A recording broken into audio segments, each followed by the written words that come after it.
Payday has gone through a ridiculous amount of updates and changes, often leaving others confused or what to do when they come back from a break or next steps after the game's story.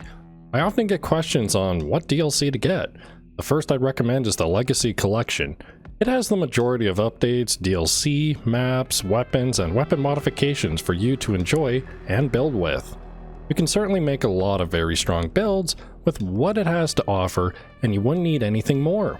Basically, what you're seeing here at the start, just Contractor Anarchist Zerk clearing everything on the map. However, this is not going to be a build video. It is for those who want to get an impression of what DLC to get for weapons and mods after the Legacy Collection, as well as my own taste and what I'd rank them. Payday DLC after the Legacy Collection is currently separated into 3 segments: Silk Road, City of Gold, and the Texas Heat. I don't know if Overkill is going to make more, I hope not, but there's a lot of stuff within these segments. Currently, there's a nice bundle for the first 2, so if you want some epic savings and all the DLC with it, you can get it here. However, this video I will be talking about build-related DLC. This involves weapons and weapon modifications, so you guys can make some awesome builds. If you want maps or outfit suggestions, as well as weapons, I'd recommend Carrot's series here. So, first up is the Silk Road segment, starting off with the Cartel Mod Optics Pack. Now, it may seem underwhelming at first, but it does come with a lot of optimizations for concealment. This includes the compact profile sight, so you get an alternate red dot sight with no concealment penalty. Next, the 45-degree angle sight as a secondary sight. This gives majority of weapons +1 free concealment. Lastly, the best one here is the Titanium Skeleton Grip. This gives +4 accuracy, +2 concealment for the cost of -4 stability. Basically, this mod pack is great for optimized rifles, snipers, SMGs, and so on. Next DLC is the Federalis, where the pistols come into play. This was Overkill's first major weapon DLC pack, and frankly, it's kinda crap. Pistols in the current state of the game suffer the worst of the damage range modifiers or fall off, however you want to call it. There's no damage bonus at close range, and they lose their damage at medium far ranges. Pistols aren't strong compared to the majority of weapon sets anyways. Only thing notable from this pack is the CZEC for an alternate Strike 18C, but those are better anyways. You can have some fun with the Augers or the automatic Bernetti pistols, but they are not spectacular compared to SMGs or rifles. Probably the worst DLC pack overall. The Fugitive Weapon Pack comes next, bringing the R700 Sniper, the M60 LMG, and another terrible pistol, the Holt 9mm.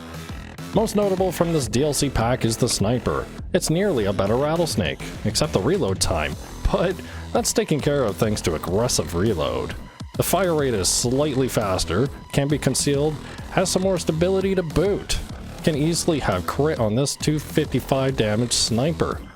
Otherwise, the M60 is a great LMG with high damage and low fire rate. Using the M60 here in a Zerk setup, I was easily able to mow down everything with 2 clicks. Dozers and specials took a couple more, but hey, fun LMG to play with. And then the whole pistol. Again, I'm not a fan of slow, low damage pistols, maybe the CZEC or the Strike 18Cs instead, but if it was higher damage, I'd have more fun. Last of the Silk Road weapon DLC is the Gunslinger Pack, coming in with the Range Hitter Sniper, Reinfeld 88 Shotgun, and the French 87 revolvers. Thanks to Trigger Happy Ace and some crits, I can make the pistols more enjoyable with some headshots. I'm not a huge fan of high damage akimbo pistols, but the single variant makes for head clicking ease. Decent pistol, but DMRs and snipers can better suit that purpose, such as the Range Hitter, a Contractor side grade. It has more damage, less magazine size, and reloads 1 bullet at a time. If you were to properly use Berserker, which is a skill that increases damage the lower your health is, you're better off with a different sniper. But if you want a frenzy basic or ace build setup, the Range Hitter gives that damage breakpoint for heavy zeals without the need to lower your health even further. Just set it, forget it, and click heads, and get it? Lastly in this pack is the Reinfeld 88. It's a good primary shotgun with a fast reload and high damage. Can bring in 1-taps with Overkill's skill proc, but it doesn't stand out to the other shotguns we're going to bring up next. City of Gold is next, bringing in easier names to remember for the weapon DLCs. But what number is what I keep forgetting? Yufeng Smuggler Pack 1 comes with Mosconi 12-gauge tactical shotgun, cross-kill chunky pistols, and the AK Gen 21 SMG. 21 and 1? Maybe that's a reminder. Remember the Rhinefield 88? Well, the Mosconi 12-gauge does everything and better. Larger magazine, more ammo, faster reload, and a bit less damage. But it doesn't matter, assuming you have AP rounds or triple buckshot rounds, you can still one-hit headshot heavies, assuming you have overkill procced. Great shotgun overall, better used in heavier non-concealed setups. Otherwise, the AK Gen 21 is a power-crept SMG they introduced. Well, maybe overkill was compensating for the damage range modifiers they brought in, hence this SMG was much higher damage than the average. Otherwise, the AK Gen is great for concealed and non-concealed setups. Great rate of fire, accuracy, stability, and of course damage. It can work in lots of builds. However, the caveat is there's no speed pull magazine, but who cares? That speed pull mag got nerfed anyways. Last in this pack is the cross-kill chunky pistol. Again, I'm not a fan of medium damage pistols as they don't one-tap heads or be ammo self-sufficient on their own. The automatic pistols are better for the game's pacing anyways, but there's really nothing else spectacular these chunkies bring. They're just being point hogs when SMGs are clearly better. Yufeng Smuggler Pack 2 comes with the Miyaka SMGs, Kang Arms X1 Sniper, and the Kechnov Rifle. My personal favorite here is the X1 Sniper, the louder contractor. Comes with barely any recoil on the clicks as snipers do best, graze enemies away. It doesn't have the option for a silencer and is hard to conceal, but it doesn't stop heavy armor Zerk builds from mowing down everything. Next is the Kechnov, a rifle with an underbarrel. Much like the little friend, this one has less damage. Stacking crits and body expertise makes this rifle fun to use without relying on ammo bags. However, this was the introduction of the speed pull magazine nerf, where it reduces concealment. The underbarrel is neat, but for anti-shield you're better off with an AP pistol, snipers, or shotgun aced anyways. There was an underbarrel ammo nerf too after this was released, so it's best for crowd control use or gas grenades, which we will talk later about. The Miyaka SMGs are next, but they don't bring anything exciting either. Some might find a niche for them, however they are very similar to medium damage SMGs with very fast rate of fire. But I gotta say, they look ugly. Lastly is the Zapper Grenade. Why does this exist? Concussions, flash, whatever. There's more of them and they work better. So if you want to have some fun and maybe tase yourself, you can go ahead and grab some Zapper Grenades and go from there. Yufeng Smuggler 3, probably my personal favorite out of them all. Comes with the KS-12 DMR, Rust 12 AP pistol, and Kang Arms 54 pistol. Most notable here would be the KS-12. Similar to the range hitter, high damage to work with frenzy breakpoints without the immediate need to zerk right away. I had a love-hate relationship with this gun, but after getting used to, it's definitely my favorite. DMRs are cheap on points, and if you want some head-clicking fun without the OP side effect of snipers and grays, this is it. Best part of this DLC, you can use the super long KS-12 silencer on other rifles, making the bigger, better suppressor look tiny. The Rust 12 AP pistol is the only pistol that doesn't suffer damage fall-off. However, its high damage doesn't make the 255 breakpoint criteria. With trigger happy aced, you can keep clicking heads like a Desert Eagle or any revolver.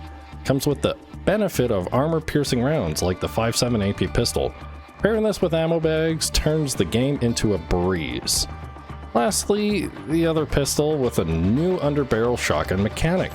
Now the stats on it are not shown, but the purpose of the underbarrel shotgun on these pistols is mainly to proc overkill aced. It doesn't benefit from zerk or overkill anyways.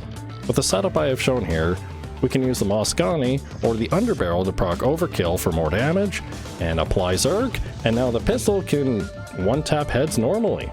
Without overkill aced, you're better off using another pistol. Lastly, the Yufeng Smuggered Pack 4 is where things get pretty cool. The Wasp SMG here is the coolest. With the reload so fast, it's done before the animation. If you used the cavity rifle recently, the Wasp has similar pull-out and swap animations. Swapping to the Wasp is faster than swapping out of it, so keep that in mind. With the rate of fire on this gun so high, it will bullet hose enemies down fast, but keep that recoil under control with some taps. Otherwise, the Argo shotgun would be my next choice here, similar to the Moscone 12 gauge, but in the secondary slot. The reload on this puts 2 shells at a time, so it makes up for shotgun nerfs in the damage fall-off update, just to keep it a little faster. So if you took the 2 shotguns together, you can easily one-tap heavies on either. Last of the Yufeng packs is the Gecko M2 pistol. It's automatically silenced and has that shotgun blast after killing an enemy at close range. It's a great stealth weapon alternative. But much like any other pistols in Loud, there are better, stronger alternatives to consider, such as automatics or high damage revolvers, etc. Otherwise, to get the full use, I'd recommend ammo and spam click away. Texas Heat segment is where the weapons get crept pretty hard. McShay Weapon Pack 1 comes up with a new LMG, sniper, grenade launcher, and launcher type. The Viper gas grenade at launch was underwhelming because, yeah, you can shoot enemies while they spawn or wherever else. But what about putting a gas grenade at that spawn point? Oh, and these gas clouds go through floors and walls, so you can cover entire areas easily with a single click. But with the gas to pass, we still have 3 weapons, while the most notable is the secondary sniper, the pronghorn. This is where double sniper builds get put into play. Thanatos to take care of dozers and the pronghorn for anything else. Even more strong, attaching a silencer on the pronghorn keeps the 255 damage breakpoint, unlike the rattlesnake or R700. Or what you could do is take the secondary sniper with the primary Verstec 51D LMG. High damage, decent reload, great concealment options, but a much smaller magazine. It's basically a belt-fed MP5. It's a mix of the KSP with the M60. It almost feels as strong as a 100 damage rifle, but it still has that damage fall-off LMGs have. Otherwise, the ammo pickup it gets is crazy enough to say it's definitely strong. Last of the pack is the Basilisk grenade launcher, meant for the gas grenades that came with this update. The problem I have with it is it shoots all grenades currently in the chamber, so if you reload all 3, then all 3 get shot. You're better off with the GL40 or the compact 40mm. One thing to note is the stronger the grenade launcher for the gas grenade, the gas cloud gets bigger and more damage over time it does. McShay Pack 2 is the next with some neat variety, but they definitely don't make the charge like the last one does. Starting off with the VD12 shotgun. It packs heat, almost compensating for the damage fall off again like the AK Gen 21. Now I haven't done a lot with the Akimbo variant, but the VD12 itself can be similar as an AP DMR shotgun with Zerk or a powerhouse with crits and flechette rounds. Very strong and comfortable to use shotgun all around. The Con pistol is next, another revolver with a twist. Can be modded for a higher damage and 6 shots similar to other revolvers, or toned down to be similar like a Deagle and have 8 shots, which I think is better. Thankfully this pistol has high damage, which means I can have more fun with it, one-tapping heads again. The pickup on this gun itself is strong. You can almost single-handedly just use this weapon without a primary, literally. And of course, last of this pack is the Hailstorm, a side grade of the 5.56 micro gun. It has great stats, but the fire rate and the damage fall off means it's gonna suffer and chew up ammo very fast. Setting up crits on this is expensive too. However, it comes with a new mechanic, the volley mode. Put your fire mode and you can spend 30 bullets into a line, assuming your gun or whatever build you have has 100 accuracy. You can have a pocket sniper. The Hailstorm can pierce shields this way and take out captain shields from afar. Definitely a unique weapon, but no means very strong either. I'd say this DLC has the most fun overall if you want to try new things. Alright, we covered a lot, but there's still a bit more. Another mod pack. Unlike the previous mod pack, the McShay mod pack gives a lot of parts for the AK and CAR family of weapons. These are rifles like the CAR-4, the AMR, AK, and SMGs such as Paras, Tatankas, Krinkovs that basically give more benefits to these weapons. So if you need that extra stability, that accuracy, or more concealment for your automatic needs, this is it. It brings a lot of strength to rifles to meet breakpoints for certain needs, or whether it be body expertise or Zerg crit setups, you name it. The mod came during the update 232 that brought secondary sight options giving more optimizations to weapons and builds alike. The McShay mod pack also comes with adhesive grenade throwable and a new deployable, the Ordnance Bag. While the grenade is nothing spectacular, the Ordnance Bag can refill all your throwables. Now you can have 30 concussion grenades to throw about. It doesn't bring game-changing metas, but it is nice to play around and have a little fun throwing things around more. McShay Weapon Pack 3. How did this get released? 3 strong and fun weapons alike to bring here. Alright, starting with the least notable is the Aran Sniper, a pocket 500 damage sniper with 1 bullet. Need to take care of a shield or high health special, and then maybe put on sniper skills to benefit it too? Why not? It's not super strong as say the Pronghorn where it can shoot more than once, or any of the other primary snipers, but for the passive player, this gun can come out on top thanks to Graze.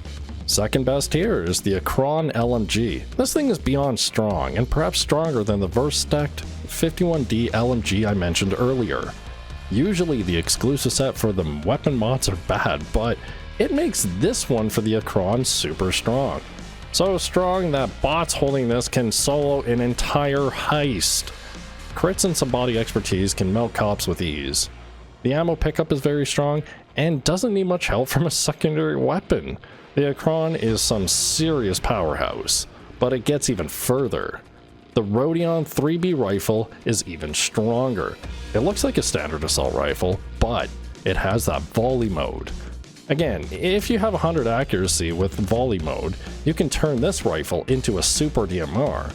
Since the volley fire mode gets a bit of a damage bonus, and with 100 accuracy, you can one-tap heavies with a headshot, making this rifle or DMR one of the best guns in the game. The only issue is it doesn't pierce shields unlike the Hailstorm does. Oh, and the ammo isn't an issue too, it picks up way too much. With some crits, this thing is a serious beast, and it's very efficient on skill points. This pack is probably the best overall if anyone is interested in being overpowered. Last and hopefully very last is the McShay Weapon Pack 4. The Dymo shotgun isn't great as the VD12, but it does try to fix the damage fall-off issues shotguns have. The high damage on this shotgun doesn't solve the low magazine size. The shotgun also is harder to conceal, so crits can be a pain in the butt. There are better alternative shotguns at this point, as the more damage doesn't fully compensate for what shotguns used to be. Thankfully, there's something more fun, and comes with a Dragon Lore skin, the Amarok Sniper. Packed with over 1000 damage, it performs very similar to other 500 damage snipers. The neat part is, with high value target basic, you can 2-shot dozers after their face plates are off, giving this sniper some value. However, majority of cases you're better off with a 500 damage sniper for the ammo economy anyways. But the Amarok is self-sufficient enough that you can bring another sniper anyways and have fun. Lastly is the strongest LMG that Overkill thought was a great idea, the Campbell 74. You can reach 100 accuracy, 100 stability with silencers with this. The only catch is no bipod. If you can handle taking care of dozers without the bipod, then this weapon is seriously strong. It's just a better KSP all around. Okay, I know I talk lots, and if you made it this far, congrats. You earned 2 tier lists I made, because everyone loves those. They're the most reliable source of information that people can easily copy and paste and say, haha, I said so. One is for the DLCs, overalls, and one for the weapons. As I said, the Federal's Pistols pack are on the bottom for me, while the McShay Weapon Pack 3 is super strong all around, and the bots agree. Majority of the McShay packs are stronger than the rest, but I guess Overkill had to keep their player base somehow entertained, which I can agree. These weapons from the updates I have posted here and previous update videos have been enjoyable for me, and I hope enjoyable for others too. With that being said, I am bringing a lot of builds with these weapons here, as you've seen from the footage of this video. So I will be taking my time to release those. If you are interested in any of the DLCs or want some OP stuff to get your DSOD done, I'd highly recommend you stick around for when I upload those, or check out my previous update videos, as those have examples already. Otherwise, thanks for watching, you awesome cool dudes, and I'll see you next time.